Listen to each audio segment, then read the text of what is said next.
Buenos días a los que no he podido saludar y también a los hermanos que nos están mirando y escuchando por nuestras redes sociales. Esto ya ha cambiado mucho, ¿no? Antes no saludábamos por las redes sociales, ahora tenemos que hacerlo. Así que damos gracias al Señor por ello. Bueno, quisiera por favor que buscaran en sus Biblias, nuevamente en el libro de Oseas, este profeta menor, capítulo 4.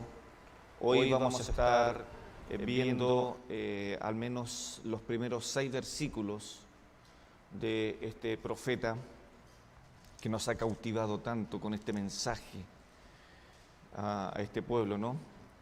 Y cómo Dios utiliza a este hombre para que el pueblo pueda entender la decepción que tiene Dios de su pueblo y la decepción que va a tener ahora Osea de Gomer, su esposa, cómo ha ido esta mujer engañando a su esposo y haciendo tantas cosas que no corresponden al respecto. Vamos a leer, Dios mediante, estos 6 primeros versículos. Oseas, capítulo 4, versículos 1 al 6, y dice así: Oíd palabra de Jehová, hijos de Israel, porque Jehová contiende con los moradores de la tierra, porque no hay verdad, ni misericordia, ni conocimiento de Dios en la tierra.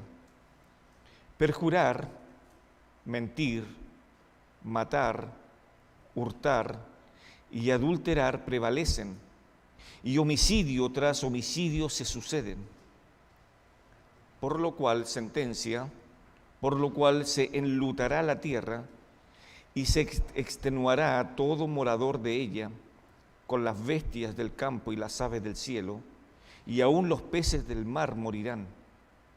Ciertamente hombre no contienda ni reprenda a hombre, porque tu pueblo es como los que resisten al sacerdote.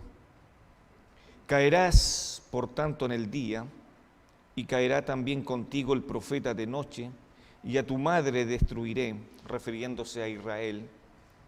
Mi pueblo fue destruido porque le faltó conocimiento.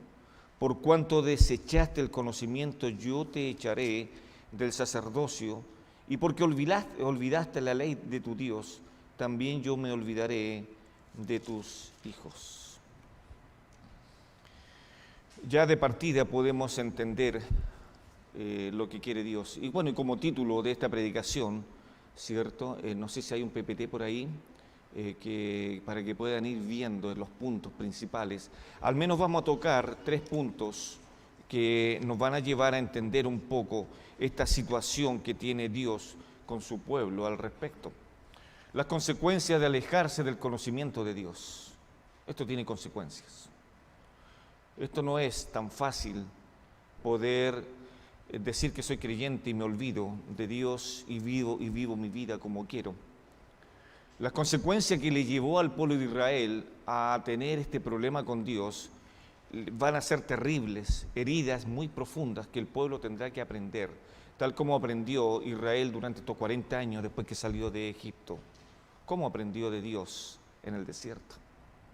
En el dolor más grande y con las situaciones más adversas, con un clima más adverso, donde habían escorpiones, donde habían serpientes y donde había todo tipo de animal. Ahí tenía que aprender el pueblo de Dios a obedecer, porque en el Sinaí, cuando Dios le entrega, luego lo vamos a ver estos textos, cuando Dios les entrega la ley, antes de entregarle la ley, el pueblo dice: haremos todo lo que el Señor nos ordena. Qué interesante promesa, ¿no? Y tal vez podemos hacer nosotros promesas como creyentes: Señor, ahora como Pedro, ¿no? Te seguiré donde quiera que vayas. Señor, si es necesario morir por ti, voy a morir. Y Señor, si es necesario ir a la cárcel por ti, voy a hacerlo. Bueno, el pueblo había prometido muchas cosas. Bueno, a fin de conseguir la atención, Dios comienza a hablar y quiere Dios conseguir la atención de su pueblo y de toda la casa de Israel. El Señor, hermanos, toma a este profeta, lo comisiona a este profeta para que anuncie quiénes son los afectados de este llamamiento que hace Dios. y el por qué Dios en algún momento los está reuniendo al pueblo. ¿Qué es lo que quiere decirles Dios a ellos? ¿Por qué están tan atentos? Y esa es la invitación que hace el Señor hoy día a todos sus hijos, hoy día en la era de la iglesia. Vengan a la casa del Señor. ¿A qué vamos a venir? Expectantes a ver lo que Dios va a decir desde su monte santo y le va a decir a los corazones de los creyentes cómo es Dios cada día. Pero no es aprender de Dios el día domingo. Los creyentes debemos de aprender de Dios todos los días de la semana. Y el resultado de ese aprendizaje lo vamos a ver notado en el cuerpo de Cristo cuando nos tengamos que reunir. Si yo tengo una semana llena de ira y llena de rabia, qué sé yo, lo más probable es que el día domingo vaya a manifestar eso en la congregación. Pero si vivo una vida santa, agradable a Dios, créame que el resultado va a ser una vida santa en medio de los hermanos. Por eso que el salmista decía, mirad cuán bueno y delicioso es, cuán hermoso es, que los hermanos que si discutan, se peleen, no, que vivan juntos en armonía. Eso es. Entonces Dios lo que va a hacer ahora, si me dan un tic en el punto número 1, Dios va a tomar a los inculpados y les va a decir algunas cosas. Y vea cómo comienza, por favor, el versículo 1. Vaya y léalo de nuevo en su Biblia. No es necesario que lo leamos ahí en el Power, pero léalo usted en su Biblia. ¿Qué es lo que dice? Oíd. Eso está diciendo Dios. Oíd. Palabra de Jehová. Eso lo está diciendo. El profeta le está diciendo al pueblo, Dios me dijo que ustedes tienen que oír algo. Lo que yo les voy a decir, dice el profeta, no es mío. Por eso los que nos subimos aquí y enseñamos, no son palabras nuestras. Está acá, extraída de la palabra de Dios, porque toda la palabra, todo el contenido de la palabra de Dios nos va a hacer muy bien. Es un bálsamo que entra en nuestro espíritu y nos tiene que convertir el corazón de piedra y transformarlo en un corazón de carne. Entonces, hermano, piensen ahora lo que dice Dios. Oíd palabra de Jehová, hijos de Israel, porque Jehová contiende. Eso está diciendo, Jehová contiende, ¿con quién? Con los moradores de la tierra, es decir, con Israel. Eso está diciendo el texto. No con todo el mundo, con los moradores de Israel. Ahí hay una contienda entre Dios y su pueblo.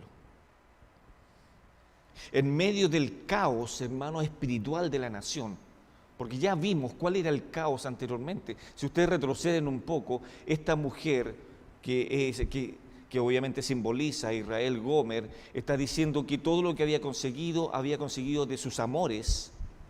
Había plantado, había prosperado, y ella llega en un momento a decir, esto me lo dio mis amores, no Dios.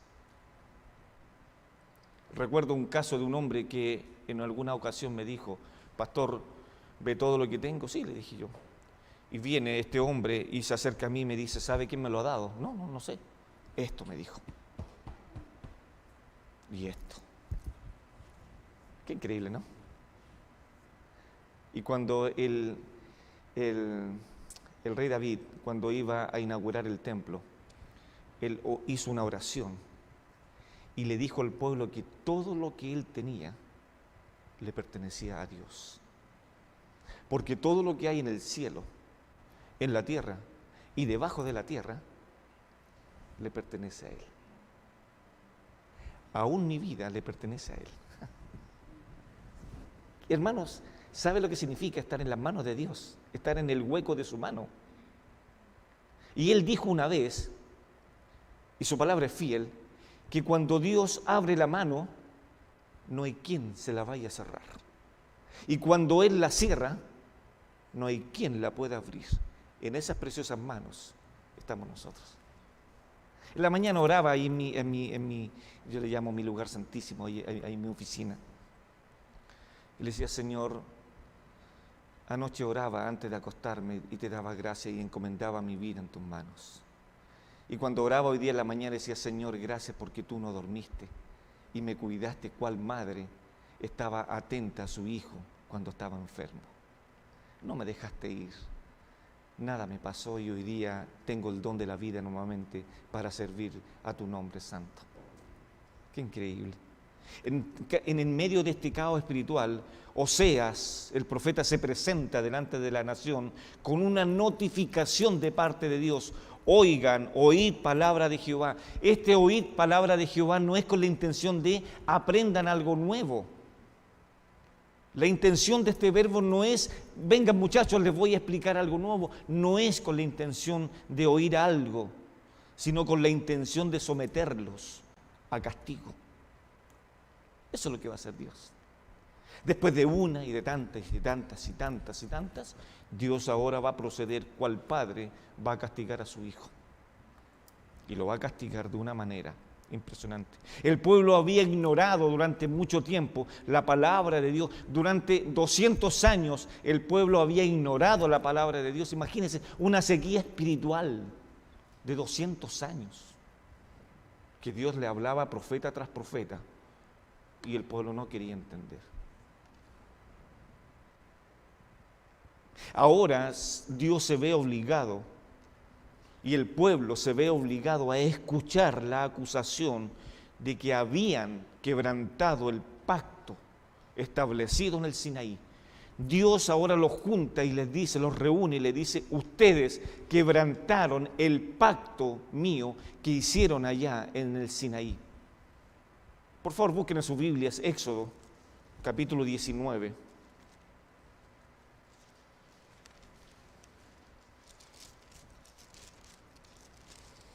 Versículo 5, por favor. Versículo 5 y el versículo 8. Esos dos versículos vamos a ver ahora.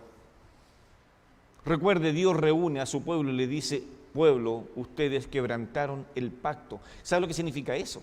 Quebrantaron un compromiso que habían hecho con Dios y por eso Dios está enfadado. Ellos se comprometieron a algo y no lo cumplieron.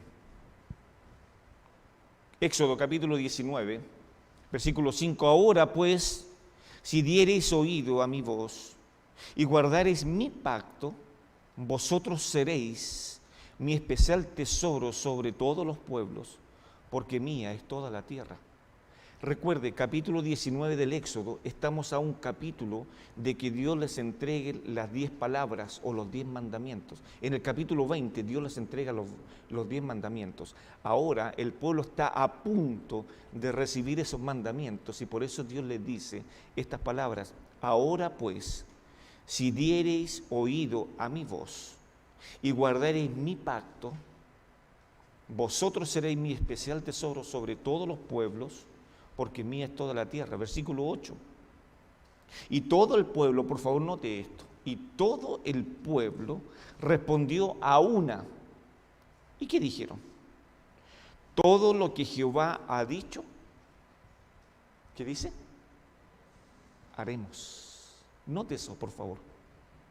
Y Moisés refirió a Jehová las palabras del pueblo. Esa fue la respuesta del pueblo cuando Dios les dice, por favor pongan atención a mis estatutos.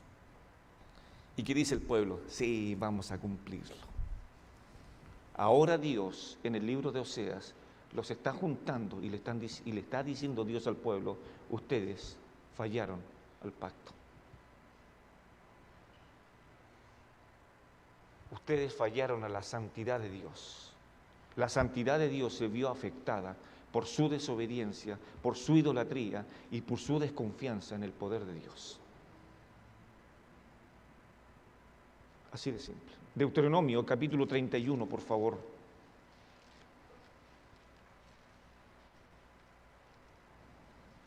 Versículo 16 y versículo 17.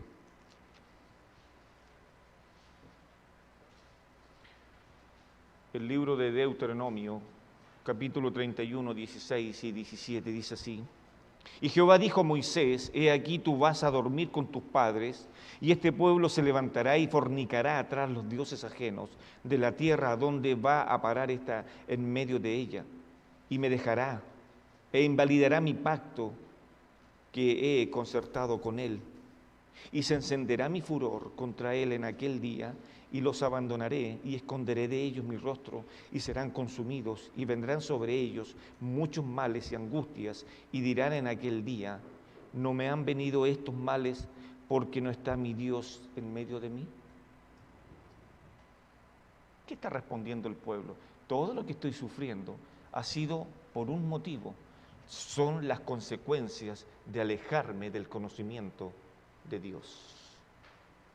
Esas son las consecuencias. Las consecuencias en la vida del creyente hoy día, que quiere vivir una vida apartada de Dios, es faltar a la santidad de Dios. Y entonces vamos a recibir consecuencias en nuestra vida, porque cuando falta la santidad de la vida de los creyentes, está faltando el conocimiento de Dios. Y estamos faltando al pacto que hicimos con Dios de vivir en santidad, de vivir solo para Él, amarlo solo a Él y poder seguirlo solo a Él. Y de poder mirarlo solo a Él. La gente estaba entusiasmada en el tiempo de Jesús y le decía a Jesús: Señor, muéstranos al Padre. Muéstranos al Padre, queremos verlo. ¿Y qué dice Jesús? Sí, le voy a traer una foto. No. ¿Qué es lo que dice Jesús? El que me ha visto a mí, ha visto al Padre. Y cuando uno ve la vida del Hijo, inmediatamente puede observar el corazón del Padre. El Hijo amó, el Hijo sufrió por Israel cuando lloró sobre Jerusalén. Dios el Padre está atento a nosotros. De tal manera, un texto que debe de conocer la iglesia, pero no conocerlo en forma superficial. Mire lo que dice el Señor, demostrando el amor de Dios el Padre. De tal manera amó Dios al mundo, que ha dado a su Hijo unigénito para que todo aquel que en Él cree, en Cristo, no se pierda, mas tenga la vida eterna. Dios el Padre está en estas condiciones, tomando a la nación y están diciéndole: Dios, ustedes fallaron a mi compromiso. Yo hice un pacto con ustedes y ustedes fallaron. Yo no he fallado, dice Dios, y jamás voy a fallar. Porque sus promesas son para siempre, su palabra es para siempre. Dios no falla, Dios no se equivoca, Dios no desfallece en sus fuerzas. Dios es eterno, es perfecto, sus atributos le rodean como una corona de gloria. ¿Y por qué desconfiar entonces en algún momento? Y Dios les está diciendo ahí en Deuteronomio: este pueblo me va a abandonar, me va a olvidar. ¿Qué palabras más fuertes? Vuelva por favor a Oseas, capítulo 4. Vamos a encontrar ahí en este versículo al menos dos pecados generales. Primero, en el capítulo 4, versículo 1, la parte B, vamos a encontrar un pecado, los pecados de omisión. Ahí hay pecados de omisión, el 4.1b. Porque no hay verdad, no hay misericordia ni entendimiento, no hay conocimiento de Dios. En el capítulo 4, en el versículo 2, vamos a encontrar pecados de comisión. En el versículo 1 hay pecados de omisión y en el versículo 2 hay pecados de comisión.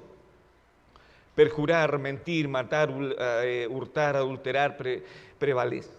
Y van prevaleciendo y van aumentando. Eso es lo que le está diciendo Dios al pueblo. Hay dos tipos de pecados de ustedes. Están omitiendo y están también pecando con pecados de comisión. El pueblo aún estaba pecando y el desastre espiritual que tenían en su corazón era tremendo. Por eso la única forma de poder que el hombre que no conoce a Dios, de poder mejorar su corazón y su condición espiritual delante de Dios, no es bañarlo con un buen jabón y mucha agua. La solución para aquellos que me están escuchando y no tienen al Señor Jesús en su corazón, la solución para aliviar su problema, para que tengan paz, como dice Romanos capítulo 5, es lavarse en la sangre preciosa de Jesús su Hijo. Eso lo dice el hermano Juan en su primera carta. Y la sangre de Jesús su Hijo nos limpia de todos nuestros pecados. Gloria a Dios por ello. que si hemos pecado, allá arriba en el cielo tenemos un sumo sacerdote que está sentado a la diestra de Dios, haciendo a la vez de abogado en favor nuestro. Está arriba nuestro precioso Salvador, intercediendo por nosotros. Entonces Dios ahora, en el capítulo 4 de Oseas, versículo 1, les va a decir al pueblo, cuáles son los 3 pecados. ¿Cuáles son los 3 pecados que tienen ellos en su corazón? Primero, no hay verdad. Eso es lo que dice. Porque no hay verdad, dice, entre ustedes. No hay verdad. Esta palabra verdad tiene una raíz que significa confirmar, sostener, sustentar, del verbo emet. Eso significa verdad. Confirmar, sostener, sustentar. Cuando la palabra de Dios sostiene al pueblo, ellos están en la verdad. Pero se habían olvidado de esa verdad. Qué triste historia, ¿no? No hay verdad. Durante 200 años no han vivido en la verdad, dice Dios. ¿Y por qué no han vivido en la verdad? ¿Por qué no hay misericordia entre ustedes? La palabra misericordia es un concepto que se llama shedet en el hebreo. Y tiene la idea de compasión, de benevolencia, de bondad, de clemencia. Ese es el concepto de misericordia. El pueblo no estaba en la verdad y no tenía misericordia. Este término, misericordia, es un término muy especial porque define claramente el amor de Dios con sus pactos. Cuando Dios hace pacto, está su misericordia de por medio, intercediendo ahí. Siendo esto manifestado por primera vez ahí en Egipto, en el libro de Éxodo, en el capítulo 15, versículo 13, no lo busque ahora, pero anótelo, ahí está la misericordia de Dios en el libro de Éxodo, 15, 13. Y por último Dios les dice a ellos, lo peor, ¿no? Casi. Ustedes no tienen conocimiento de Dios. Hermano, qué triste también hoy día es ver a creyentes que no tienen conocimiento de Dios.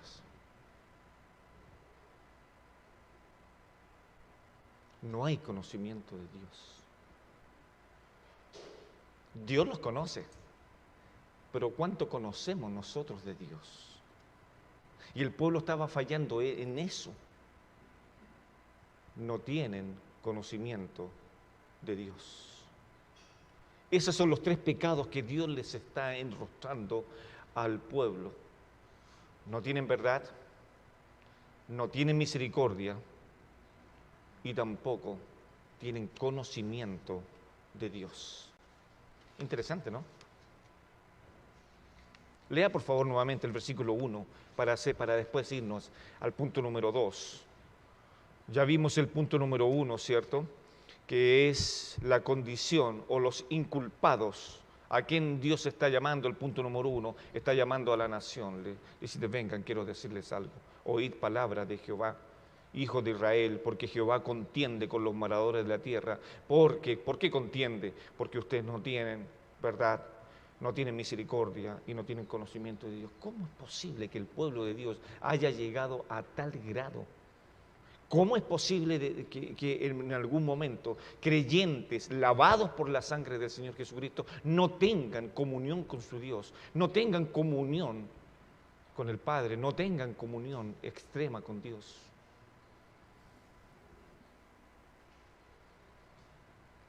Entonces Dios les está diciendo al pueblo, vengan, quiero decirle algo. Punto número 2. Dios ahora va a enrostrarles sus pecados. Qué triste escenario del pueblo frente a su Dios. Este es un triste escenario, hermano. Si uno lo estuviera viendo, uno podría mover su cabeza y decir, qué impresionante cómo el pueblo reacciona frente a Dios. Y sabe que este pueblo está ignorando a su Dios, pero más allá está ignorando las bendiciones constantes que ha recibido de parte de Dios. Es como en el Antiguo Testamento un profeta, Dios le dice: yo a ustedes les amo. ¿Y sabe lo que dice el pueblo? ¿En qué nos has amado? ¿En qué? Qué increíble, hermanos. Esta ignorancia de las bendiciones de parte de Dios. Recuerda el ejemplo que le di delante, ¿no? Pastor, ¿ve todo lo que tengo? Sí, esto me lo dio mi bolsillo, mi esfuerzo. El pueblo había ignorado las bendiciones constantes recibidas de Dios. El profeta junto a Dios lamenta que Israel no hubiese cultivado en su seno, en su corazón, las tres bendiciones que hablaban de su singular relación del pacto con Dios. ¿Y sabe cuáles eran esas tres bendiciones que debían estar en los corazones de Israel? Verdad, misericordia y conocimiento. Verdad, misericordia y conocimiento. Esas tres cosas deberían estar en el corazón, porque esas tres cosas comprenden el pacto de Dios con su pueblo: verdad, misericordia y conocimiento. Qué impresionante cómo va con esto. Ahora, contrario a esto, el pueblo está sumido en su propia ignorancia y en sus propios pecados. Hermano, a continuación, veamos por favor el versículo 2. Hay un perfecto resultado de apartarse de la verdad, de la misericordia y del conocimiento. Ese es el resultado de apartarse de la verdad, de la misericordia y del conocimiento de Dios. Versículo 2, ¿qué es lo que dice? Vea las condiciones, ¿no?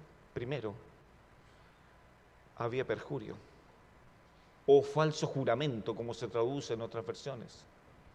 Es el primer pecado que Dios les está enrostrando a ellos, aparte de los tres que habían arriba, ¿no? Y dice que en medio del pueblo habían mentiras y también habían asesinatos. Imagínense, a tal grado se degradó, valga la redundancia, la condición espiritual de este pueblo. Estaban haciendo falso juramento, estaban mintiendo, estaban asesinando a sus hermanos. Habían robos, hurtos, habían adulterios. Y permítame hacer una corrección en la última parte donde dice homicidio tras homicidio. Hay una versión que lo traduce de esta manera: hay charcos de sangre y charcos de sangre. Así se traduce. O sea, estaban derramando sangre. Y habían charcos de sangre en el último punto. Esa era la condición. Y esas son las consecuencias de un pueblo que olvidó la verdad, un pueblo que olvidó la misericordia y un pueblo que olvidó el conocimiento de Dios.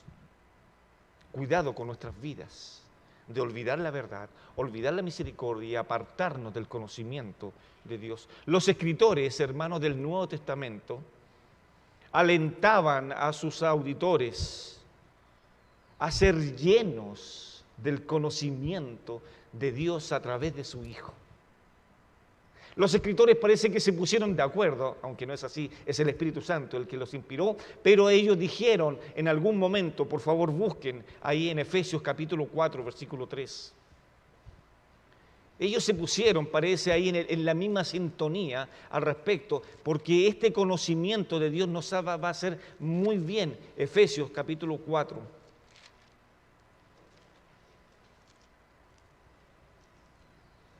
Versículo 13.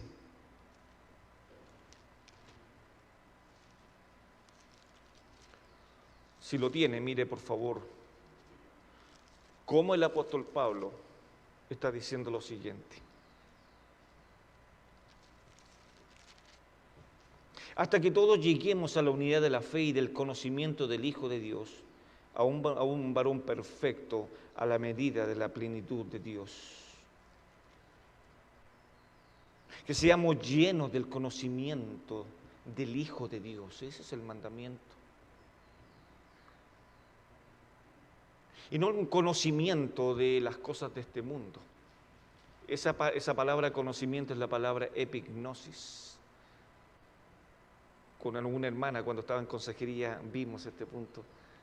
Es un súper conocimiento del Hijo de Dios. Empaparme de quién es Él, que es el Evangelio puro, es el Evangelio en acción. Escuchaba a un predicador en la semana donde decía que la fe tiene acción, tiene pies, tiene manos, tiene ojos, tiene todo, porque la fe tiene que ir rotando, tiene que ir moviéndose, no puede quedar estancada. Entonces Pablo les está diciendo a la iglesia, nútranse del conocimiento del Señor Jesús. ¿Quieren conocer a Dios? Sí, queremos conocer a Dios. Conozcan al Hijo. ¿Y cómo vamos a conocer al Hijo? Sean llenos del Espíritu Santo y vivan en santidad. Oh, es una receta mágica, pero cuánto nos cuesta llevarla a cabo, ¿no? Filipenses, por favor, al ladito. Filipenses capítulo 1. Versículo 9 y versículo 10. Y esto pido en oración, que vuestro amor abunde aún más y más en ciencia y en todo conocimiento, para que aprobéis lo mejor, a fin de que seáis sinceros e irreprensibles para el día de Cristo. A su iglesia amada, Pablo, a la iglesia de Filipo les está diciendo esto. Y esto pido en oración, que vuestro amor abunde más y más en ciencia y en todo conocimiento. Eso le está diciendo Pablo a la iglesia de Filipo. Un poquito más adelante, Colosenses, por favor. Capítulo 2, versículo 2. Para que sean consolados sus corazones, unidos en amor, hasta alcanzar todas las riquezas de pleno entendimiento, a fin de conocer el misterio de Dios, el Padre y de Cristo. De conocer a Dios, de empaparme de Dios, de poder pasar tiempo con Dios, de poder leer las Escrituras, de poder tener oración, de poder tener intimidad con Dios. No es orar en la mañana, gracias Señor por los alimentos, y salir y decir, hoy día he orado a Dios.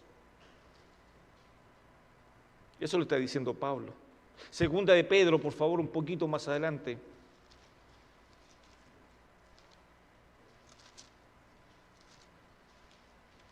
Capítulo 1,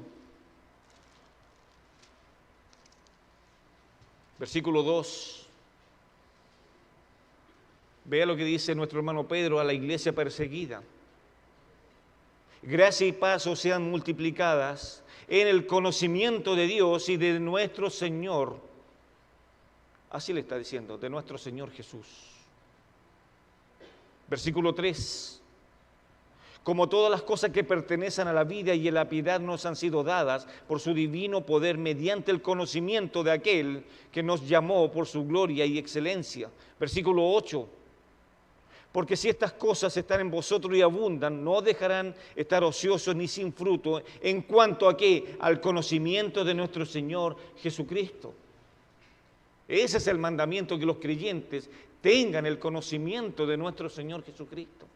Que vivan de acuerdo a los parámetros, que no olviden la verdad, que no olviden la misericordia, que no olviden el conocimiento de Dios, porque el conocimiento de Dios nos va a llevar a conocerlo más y más, y Dios va a permitir revelarse progresivamente a la vida de los creyentes, a la vida de los que le buscan, porque son bienaventurados, como dice Apocalipsis, a aquellos cuando tienen una iglesia y abren la palabra de Dios, son bendecidos, son bienaventurados el que lee en voz alta la palabra de Dios, dice el Apocalipsis. Pero no nos encontremos en la condición cuando Dios le dice a esta iglesia, tengo algo contra ti, que has perdido tu primer amor. Hermanos, ¿dónde está ese fuego de servir al Señor? ¿Dónde está?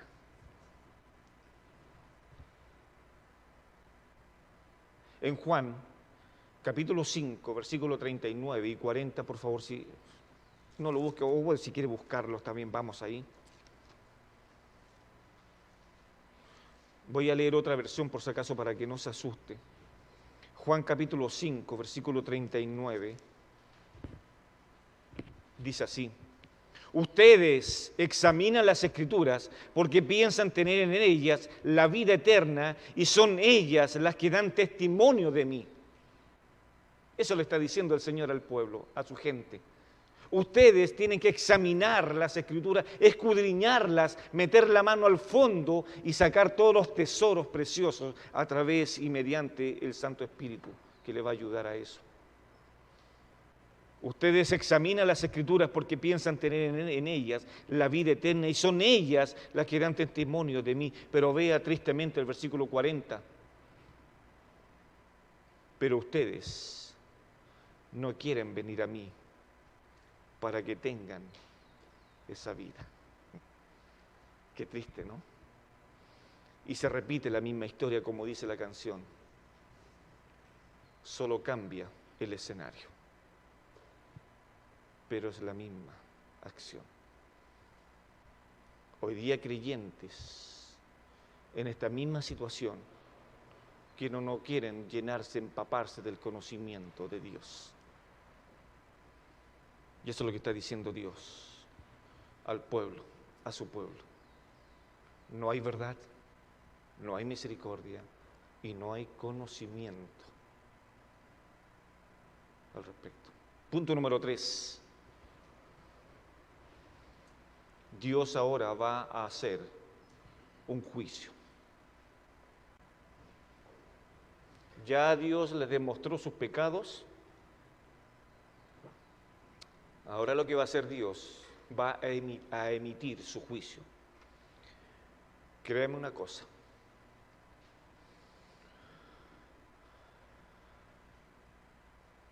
Que el pueblo de Dios, cuando pecó, Dios de alguna manera tuvo que hacer justicia, juicio sobre ese pecado, porque la santidad de Dios había sido maltratada.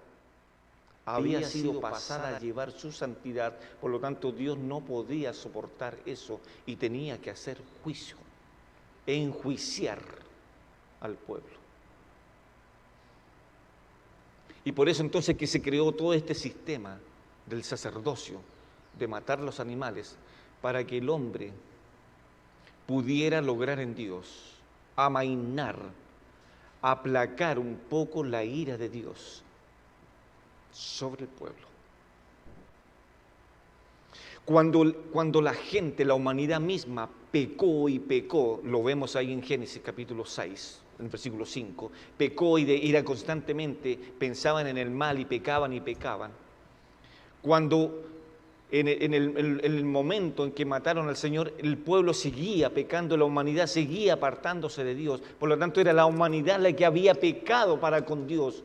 Por lo tanto, Dios estaba enfadado porque habían matado a sus profetas, habían matado al Señor del cielo, el Señor Jesucristo, nuestro precioso Salvador que murió en la cruz y entregó su vida derramando su sangre preciosa para salvarnos. Entonces piensa una cosa, hermanos, ahí en el Calvario fue el Señor donde nuestro Padre Celestial y su Hijo fue enjuiciado. La carga del pecado que tenía que corresponder, el castigo hacia nosotros, fue derivada a los hombros del Señor Jesús. Y el Padre descargó toda su ira sobre su Hijo. Lo desamparó totalmente.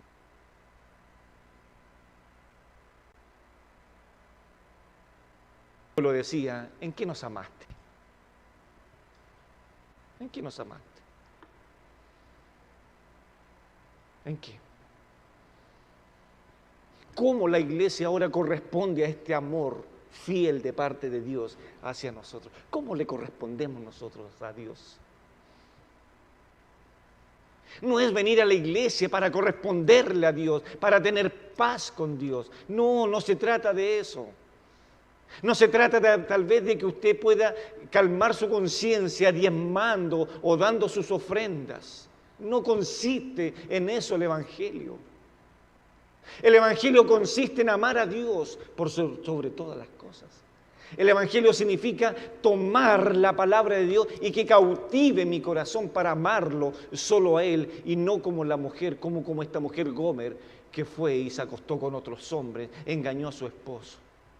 Y después dijo, todo lo que tengo me lo han dado mis amantes. ¿Cómo corresponde hoy día que la iglesia sea fiel a Dios? Necesitamos ser fiel a Dios, necesitamos cautivar, que Él cautive nuestros corazones para poder anunciar las maravillas de aquel que nos llamó desde las tinieblas hacia su luz admirables. Eso necesitamos, la iglesia debe de reactivar su corazón para que podamos poder transmitir la imagen de Cristo a los perdidos. Pero hemos perdido la verdad, hemos perdido la misericordia y nos hemos alejado del conocimiento de Dios. Ustedes examinan las Escrituras porque piensan tener vida en ellas, la vida eterna, y son ellas, las Escrituras, dice el Señor, las que hablan de mí. Pero ustedes no quieren venir a mí. La iglesia no quiere leer la Biblia, la iglesia no quiere empaparse, la iglesia se conforma con el devocional que manda el pastor todos los días y con eso es suficiente.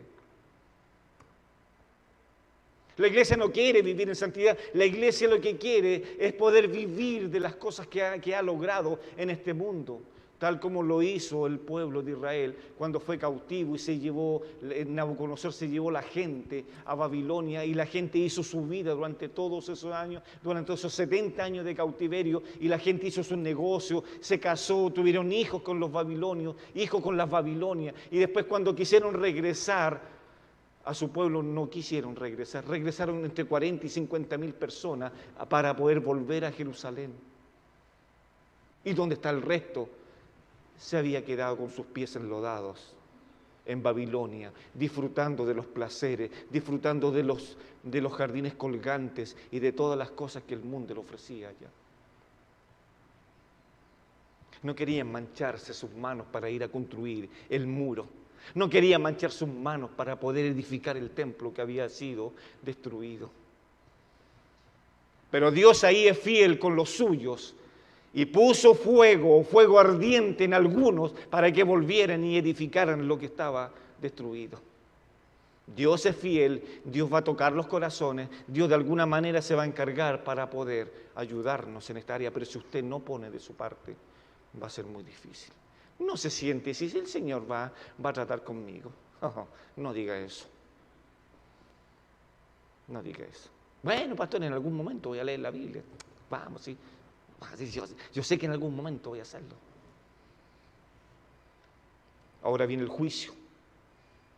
Vaya por favor a Oseas, capítulo 4, versículo 3 al versículo 6, vamos a leer.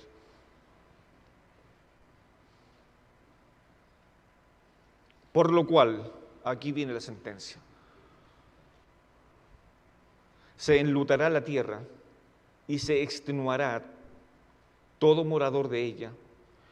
Y no tan solo los hombres, sino que también las bestias van a sufrir la justicia de Dios. Y se enlutará la tierra y se extenuará todo morador de ella con las bestias del campo y las aves del cielo, y aún los peces del mar morirán. Ciertamente, hombre no contienda ni reprenda a hombre, porque tu pueblo es como los que resisten al sacerdote. Caerás, por tanto, en el día, y caerá también contigo el profeta de noche, y a tu madre destruiré. Mi pueblo fue destruido porque le faltó conocimiento, por cuanto desechaste el conocimiento. Eso le está diciendo Dios al pueblo, desechaste, lo olvidaste, lo despreciaste. ¿Y qué va a hacer Dios? Yo te echaré del sacerdocio, porque olvidaste la ley de Dios, también yo me olvidaré de tus hijos. Por eso, versículo 3 se traduce de esta manera, por eso la tierra está de luto. Así se traduce en otra versión. Ese por es interesante en ese versículo. Si quiere anotarlo ahí, póngalo, porque aquí en nuestras versiones dice por lo cual, pero podría mejor traducirse por eso es el juicio de Dios, porque ustedes robaron, ustedes perjuraron, ustedes mintieron, ustedes mataron, ustedes hurtaron, ustedes prevalecen, homicidio, hay charcos de sangre. Por eso entonces que viene mi juicio sobre ustedes. Ya les había hablado muchas veces, recuerda Hebreos capítulo 1, versículo 1, Dios habiendo hablado de muchas maneras y de muchas formas a los antiguos por los profetas, hoy día nos habla a través de su Hijo. Y eso es lo que los escritores del Nuevo Testamento están diciendo, empápense del conocimiento de Cristo. Empápense de Él, conozcan todo de Cristo, sean llenos del superconocimiento del Hijo de Dios, aquel precioso Señor que murió en la cruz. Y murió por nosotros. Iglesia, es hora que se pare. Iglesia, estamos a punto de que venga el Señor por nosotros. Estamos a punto de que suene la trompeta final y podamos gozar eternamente con el Señor, pero estamos a punto de poder presenciar el tribunal de Cristo, donde cada uno de nosotros será entrevistado por el Señor personalmente y tendremos que dar cuenta de lo que hicimos en este mundo, sea bueno o sea malo, tendremos que darle cuenta al Señor. Anhelamos la venida del Señor. Ven, Señor Jesús, por la iglesia y todos decimos amén. ¿No? Anhelamos, Señor, ven pronto. Ya es mucho lo que he sufrido.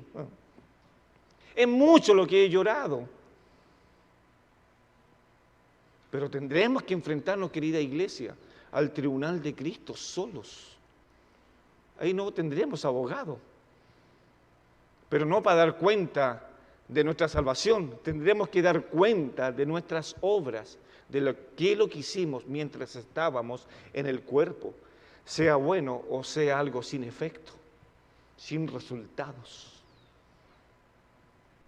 Por eso la tierra está de luto y desfallece todo morador en ella, junto también con las bestias del campo y las aves del cielo y aún los peces del mar. Este concepto que dice el por eso de este versículo indica claramente las consecuencias del juicio de Dios, no tan solo sobre su pueblo, también este juicio abarca a todo lo creado. A todo, absolutamente todo lo creado, Dios va a hacer su juicio, porque Dios es santo y su santidad no puede ser burlada. Y después dice el versículo 4, pero nadie contienda ni nadie reprenda, porque tu pueblo es como los que contienden con el sacerdote. Quiero explicar esto. Este versículo, el versículo 4, sugiere que habían surgido una contención, una pelea acerca de quién tenía la culpa de la actual situación de desolación del pueblo. Se estaban echando la culpa unos con otros. ¿Habrá sido tú? ¿Habrá sido tú que porque Jehová está en juicio con nosotros? ¿O habrá sido que alguno de ustedes contendió con el sacerdote? De ahí voy a explicar eso. Y todos se estaban rascando la cabeza, ¿quién tiene la culpa? Se estaban apuntando, o sea, asemeja a aquella situación en que se están apuntando con el dedo a los que resisten al sacerdote. Resistir al sacerdote, queridos hermanos, era un acto prohibido que tenía pena de muerte bajo la ley de Moisés. Deuteronomio capítulo 17, del 8 al 12. Aquellos que resistían al sacerdote era pena de muerte, especialmente cuando el sacerdote se sentaba como juez. ¿Alguien quería resistir al sacerdote? Pena de muerte. Así de simple. Entonces algunos estaban diciendo, ¿no habrá sido alguno de ustedes que haya resistido al sacerdote? Por eso entonces Dios está llevando este juicio sobre nosotros. No, si no era eso, era el corazón de los hombres. No era uno, era el pueblo. Por eso Dios en el capítulo 4, versículo 1 de Oseas le está diciendo al pueblo, vengan, quiero decirles algo. Y no con un tono cuando uno llama a los hijos, ven hijo, quiero conversar contigo. No, el tono era otro, ven, quiero hablar contigo porque voy a encararte, voy a enrostrarte tus pecados delante de mi presencia. Y todo el mundo va a saber que yo soy un Dios justo. Todo el mundo va a saber que yo actúo bajo justicia, actúo bajo misericordia, actúo bajo benignidad y actúo bajo fidelidad. Recuerda que lo tocamos en otro tema ese. Por eso además recaía sobre los hombres santos, como lo son los sacerdotes y profetas, guiar al pueblo hacia el conocimiento de Dios. Eso era la obligación, el compromiso y el deber de los sacerdotes y de los profetas, de poder conducir al pueblo a Dios. Por eso es que el sacerdote es el intercesor, es el representante de los hombres ante Dios, y los profetas es el representante de Dios hasta los hombres. Por eso entonces, que en la frente del sacerdote decía santidad a Jehová. Y los profetas cuando hablaban decía, así ha dicho Jehová, y se acabó el problema. Dios está hablando hoy día a través de su Hijo. Un escritor de apellido Buc dice lo siguiente, que Dios está molesto no tan solo con el pueblo, sino que Dios está molesto con los sacerdotes que debieron haber hecho su trabajo de poder instruir al pueblo hacia la santidad, y los sacerdotes no lo hicieron. Y ahora viene el juicio sobre los sacerdotes. Mire lo que dice este autor, dice lo siguiente: se suponía que los sacerdotes y profetas debían enseñar las verdades religiosas, censurar los pecados, aconsejar sabiamente, pero con demasiada frecuencia ejercían su ministerio para provecho y ganancia propia. Los sacerdotes le decían al Señor, ¿en qué nos has amado? Estaban robando los diezmos, estaban llevando los animales malos, enfermos, para que fueran sacrificados al Señor. Eso estaban haciendo. Entonces Dios ahora, ¿sabe lo que va a hacer? Va a emitir un juicio contra los sacerdotes por no cumplir su trabajo. Pero el pueblo también tiene la responsabilidad de ser instruido. Pero el pueblo fracasó, el pueblo fue destruido porque le faltó conocimiento. Y ese conocimiento debía habérselos dado los sacerdotes, haber instruido en la palabra de Dios al pueblo. Versículo 5, tropezarán de día. Y vea lo que dice, tropezarán de días. A diferencia de otras ocasiones, el pueblo y los líderes reaccionaron al juicio de Dios.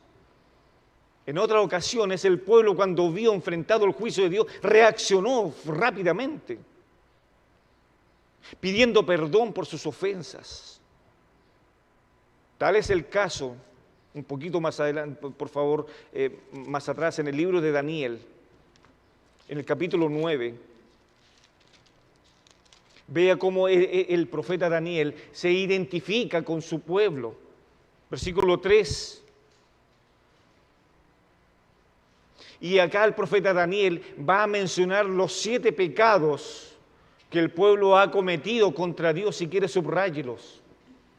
Y ahí Daniel está diciendo, por estos 7 pecados hemos ofendido tu santidad. Versículo 3, y volví mi rostro a Dios, el Señor, buscándole en oración y ruego, en ayuno, silicio y ceniza. Y oré a Jehová mi Dios e hice confesión diciendo, ahora, Señor, Dios grande, digno de ser temido, que guardas el pacto y la misericordia con los que te aman y guardan tus mandamientos.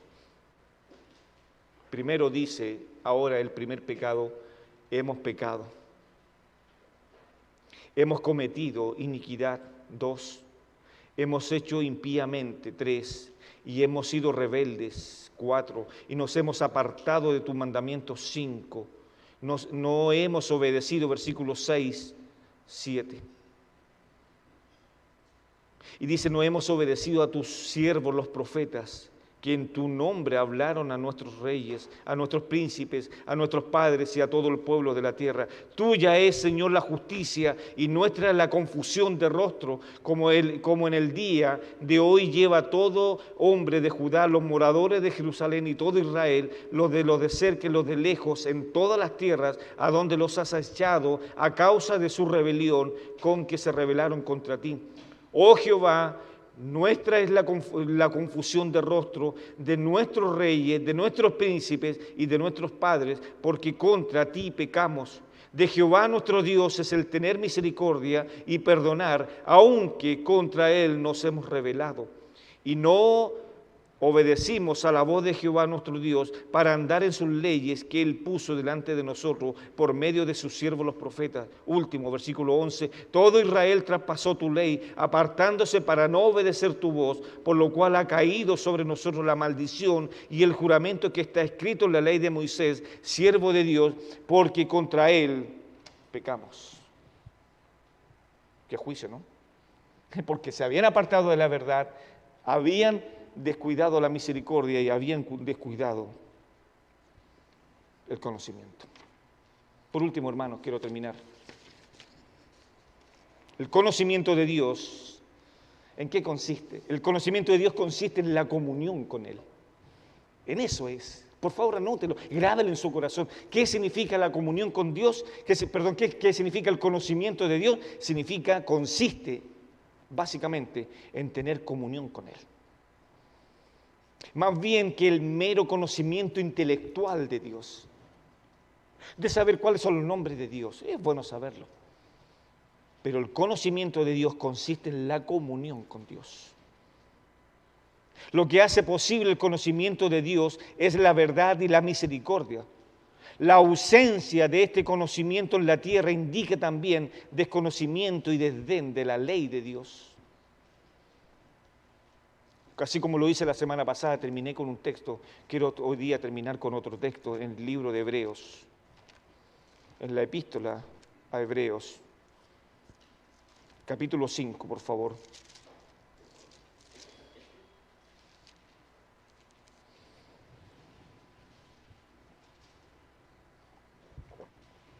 En el capítulo 5, del versículo, no lo voy a leer todo por supuesto, pero quiero hacerle un contexto, del versículo 1 hasta el versículo 10, el escritor a Hebreos está haciendo una comparación entre el sacerdocio de Cristo y el sacerdocio de Melquisedec. ¿Sabe lo que usted es un sacerdote, no? El que representa al pueblo frente a Dios. Esa es la función del sacerdote. Cristo hoy día es nuestro sumo sacerdote que está intercediendo por la iglesia frente a Dios. Entonces, el escritor a Hebreos está diciendo que el sacerdocio de Cristo es superior al de Melquisedec. Entonces, el pueblo, los hermanos hebreos a los cuales el escritor les está hablando, le está diciendo, tienen que entender esto, que Cristo es superior a cualquier otro sacerdocio, porque el sacerdocio de Cristo es eterno. Eso tenía que entender. Y ve ahora, por favor, versículo 11 de Hebreos. Acerca de esto, ¿acerca de qué? De que el sacerdocio de Cristo es superior a cualquier otro sacerdocio. Entonces ahora el escritor está diciendo, acerca de esto tenemos mucho que decir. Como quisiéramos nosotros poder decir, tenemos tanto que decir sobre el sacerdocio de Cristo. Tanto. Y dice, y difícil de explicar. ¿Por qué hay un problema entonces? Tenemos tanto que decirle, pero es difícil de explicar porque hay un problema en aquella iglesia. ¿Y cuál era el problema? Os habéis hecho tardos para oír. Os habéis hecho perezosos, dice el texto original. Tenemos tantas cosas de hablarles del sacerdocio de Cristo, pero ustedes se han hecho tardos.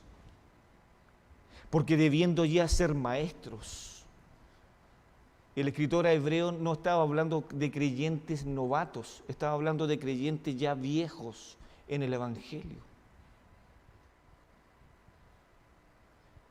Pero había un problema.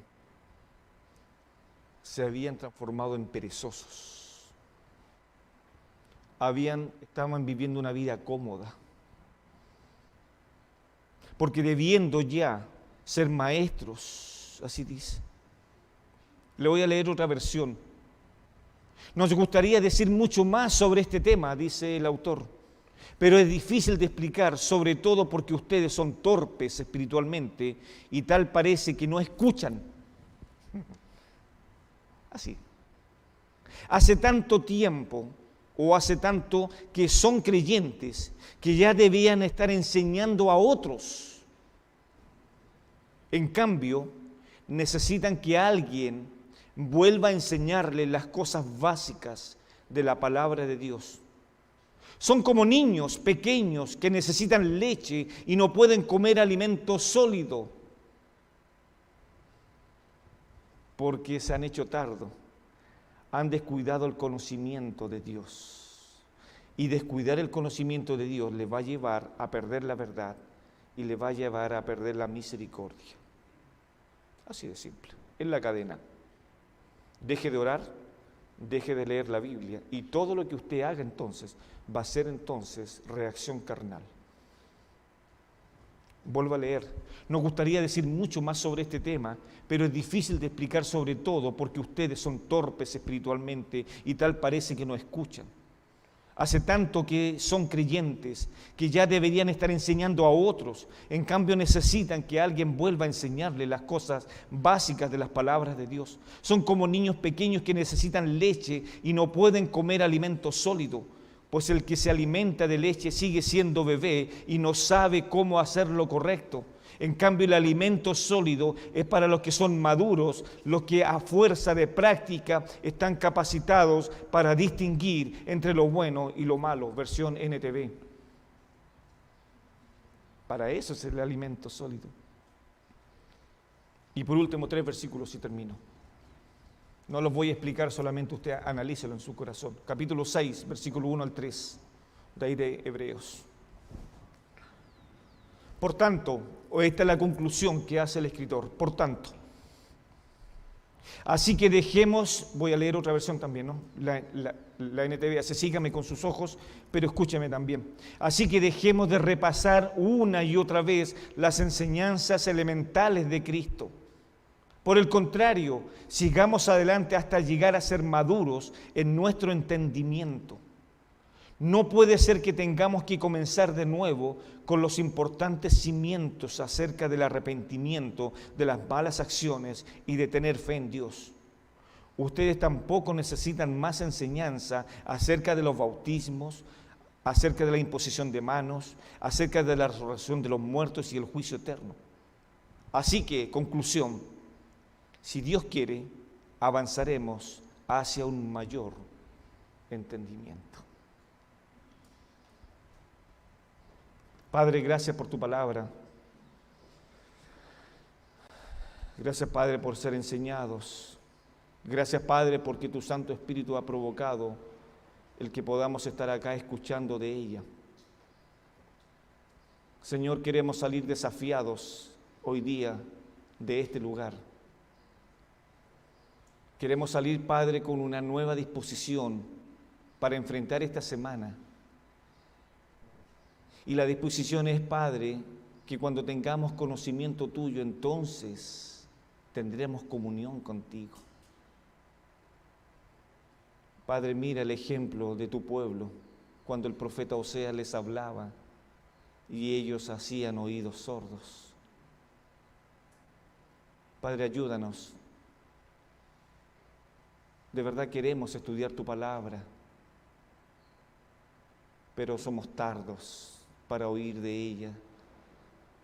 Somos perezosos. Así que, Señor, ayúdanos para poder hacerlo, Señor, y que tu palabra, como dice el Señor Jesús, hablan del Maestro, hablan del Salvador del mundo. Ellas son las que dan testimonio del Señor. Como dice un himno que cantamos, habla Jesús amante, habla a mi corazón. Padre, habla a la iglesia. Y Señor, que veamos ese ejemplo en tu pueblo y que nosotros no lo volvamos a repetir.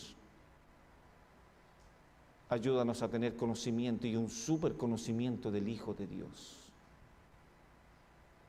Te lo rogamos en el nombre de Jesús. Amén.